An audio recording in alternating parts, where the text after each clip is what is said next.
Hi, welcome to live with food. நம்ம இன்னைக்கு பன்னீர் மசாலா தோசை பார்க்க போகிறோம். இது ரொம்ப டேஸ்டியாக இருக்கும். வாங்க எப்படி பண்ணுறதுன்றத பார்க்கலாம். அதுக்கு முன்னாடி சேனலை மறக்காமல் சப்ஸ்கிரைப் பண்ணிடுங்க.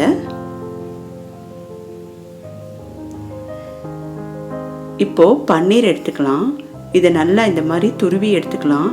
பன்னீரை ஃப்ரிட்ஜிலேருந்து 2 மணி நேரம் முன்னாடியே எடுத்து வச்சிடுங்க.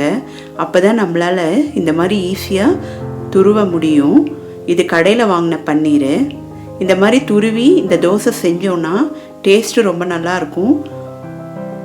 உள்ளே சாஃப்டாகவும் வெளியே தோசை கிறிஸ்பியாகவும் நமக்கு கிடைக்கும். இப்போது தேவையான அளவு பன்னீரை துருவி எடுத்துக்கலாம். இப்போ ஒரு கடாயில் எண்ணெய் விட்டுக்கலாம்.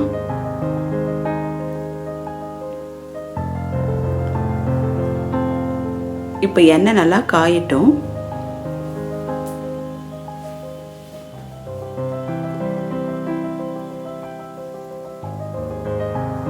சோம்பு சேர்த்துக்கலாம். சோம்பு உடம்புக்கு ரொம்ப நல்லது, டைஜஷனுக்கு ரொம்ப ஹெல்ப் பண்ணும். பன்னீர் தோசைன்றதுனால நான் இங்கே சோம்பு சேர்த்துருக்கேன். இந்த பன்னீர் மசாலா தோசையை டின்னருக்கும் நம்ம செய்யலாம், பிரேக்ஃபாஸ்ட்டுக்கும் நம்ம செய்யலாம்.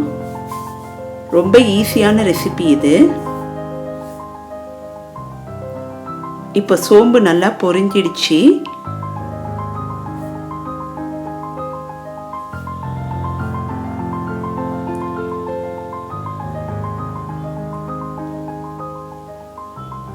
வெங்காயம் சேர்த்துக்கலாம். வெங்காயத்தை இந்த மாதிரி சின்ன சின்னதாக கட் பண்ணி சேர்த்துக்கலாம். இப்போ நல்லா வதக்கி விடலாம். தேவையான அளவு உப்பு சேர்த்துக்கலாம். உப்பு சேர்த்தா சீக்கிரமாக வெங்காயம் வதங்கிடும். வெங்காயம் கலர் சேஞ்ச் ஆகணும், அது வரைக்கும் நம்ம இந்த மாதிரி ஃப்ரை பண்ணி விடலாம். உங்களுக்கு மசாலா தோசை லிங்க் வேணும்னா டிஸ்கிரிப்ஷனில் கொடுத்துருக்கேன், அதை பார்த்துக்குங்க. இப்போ வெங்காயம் கலர் மாறிடுச்சு.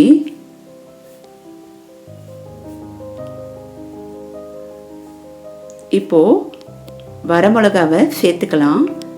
மிளகாவில் இருக்கிற விதையெல்லாம் எடுத்துட்டு மிளகா மட்டும் ஆட் பண்ணியிருக்கேன்.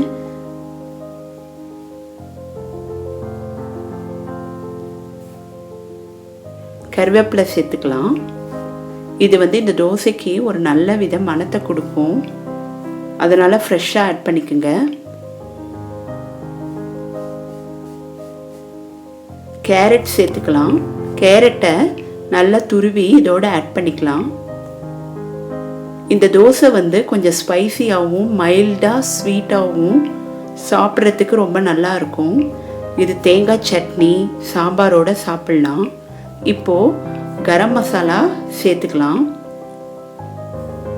இந்த கரம் மசாலாவோட வாசனை இந்த தோசைக்கு ஒரு நல்ல மணத்தை கொடுக்கும்.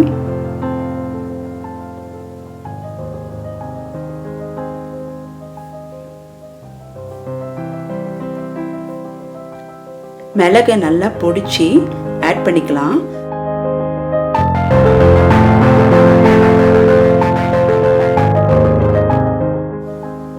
நம்ம ஏற்கனவே காரத்துக்கு மிளகா வத்தல் ஆட் பண்ணியிருக்கோம்.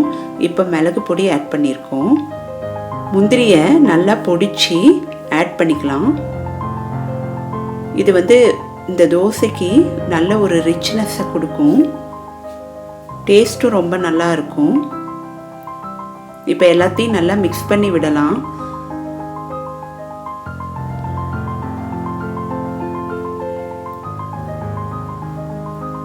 தக்காளியை நல்லா மிக்சியில் இந்த மாதிரி நைஸாக அரைச்சிக்கலாம்.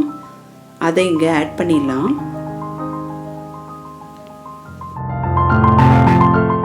இந்த பன்னீர் மசாலா 3 பேர் சாப்பிட்ற அளவுக்கு நான் பண்ணியிருக்கேன்.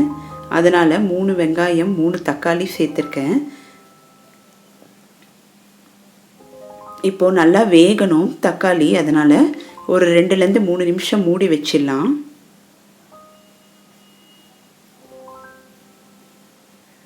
இப்போ நல்லா வதங்கிடுச்சு. இந்த டைமில் நம்ம பெருங்காயத்தூள் சேர்த்துக்கலாம். எல்லாத்தையும் ஒன்றா கலந்து விட்டுக்கலாம்.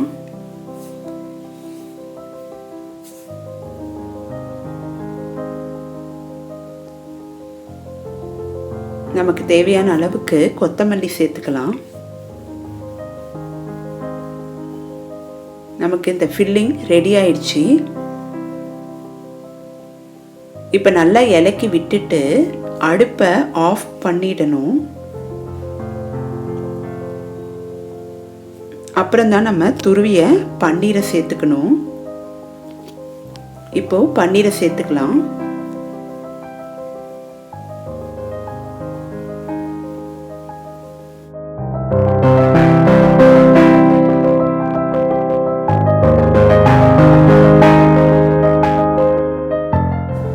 தினமும் ஒரே மாதிரி தோசை சாப்பிட்றதுக்கு ஒரு வித்தியாசமாக இந்த மாதிரி பன்னீர் தோசை செஞ்சு சாப்பிட்லாம். டேஸ்ட்டு ரொம்ப நல்லாயிருக்கும். இப்போ நமக்கு ஃபில்லிங் உள்ளே வைக்கிறது ரெடி ஆயிடுச்சு. இப்போ நான் வெந்தய தோசை மாவு எடுத்திருக்கேன். இது ரொம்ப கிறிஸ்பியாக வரும் இந்த வெந்தய தோசை மாவு.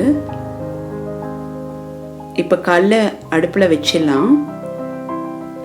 நல்லா சூடாயிடுச்சு. இந்த டைமில் நம்ம தோசையை வாக்க ஆரம்பிக்கலாம்.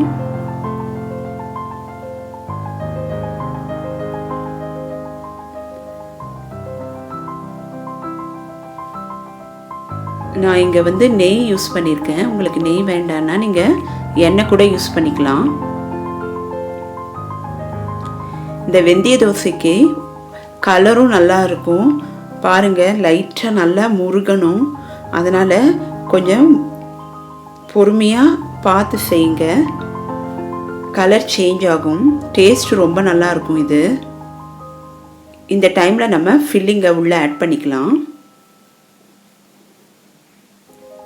நமக்கு எவ்வளோ வேணுமோ அந்த அளவுக்கு ஆட் பண்ணிக்கலாம்.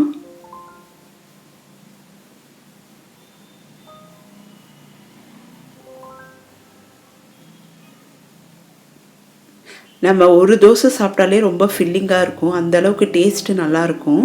இப்போ நமக்கு பன்னீர் மசாலா தோசை ரெடி ஆயிடுச்சு. இங்கே நான் சாம்பாரோடவும் அந்த பன்னீர் மசாலாவோடவும் சேர்த்து சாப்பிட்றேன். இந்த வீடியோவை லைக் பண்ணுங்கள், ஷேர் பண்ணுங்கள், மறக்காமல் சேனலை சப்ஸ்கிரைப் பண்ணுங்கள். நெக்ஸ்ட் வீடியோவில் மீட் பண்ணுறேன். பாய்.